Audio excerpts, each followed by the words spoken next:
Hi everyone, welcome to my YouTube channel. I'm so glad you're here. Please remember to like and share. If you don't know what I do, I am really trying to support protective parents as they're navigating abusive relationships. We have a misnomer out there. We believe children are witnesses to or exposed to domestic abuse, and that's not true. Coercive control is the underpinning of all abuse, and what we know is that children in these family systems are suffering similarly to the adult victim. So today's YouTube, I wanted to just talk with you a little bit about this idea that when we do go to court or when we have like a need to ask for more child support, reasonably so, understanding that the abuser is going to exert at that time more power and control over the child. See, the abuser doesn't have access to you oftentimes when you've separated, when you left the relationship. That doesn't mean they're not abusing you. Abuse happens within the relationship and outside of it, as you all know.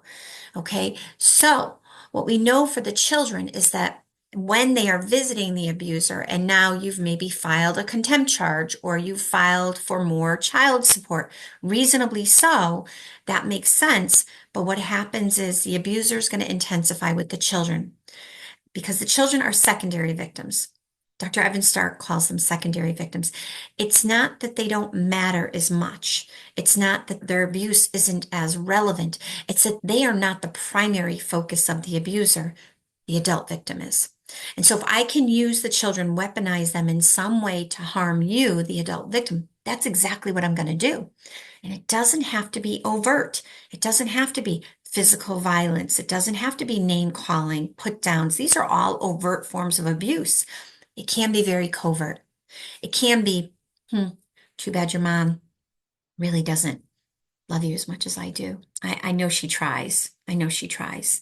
Or, I made you this dinner and I know it's your favorite. I wish mom did that for you too sometimes. So you see, there is this undermining and diminishing of mom that does not feel extremely overt. It's much more insidious. It's much more subtle.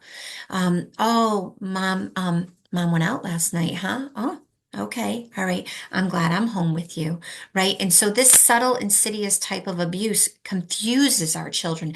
They don't know they're not tethered to anything. They're untethered. They're out to sea in this abusive, stormy sea of the coercive controller. And again, it doesn't have to be violent in any way. It does not have to be overt in any way. It can be very covert.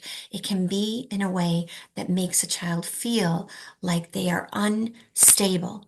And in that, they are being abused. So I hope that's helpful, and I hope you all have a great day.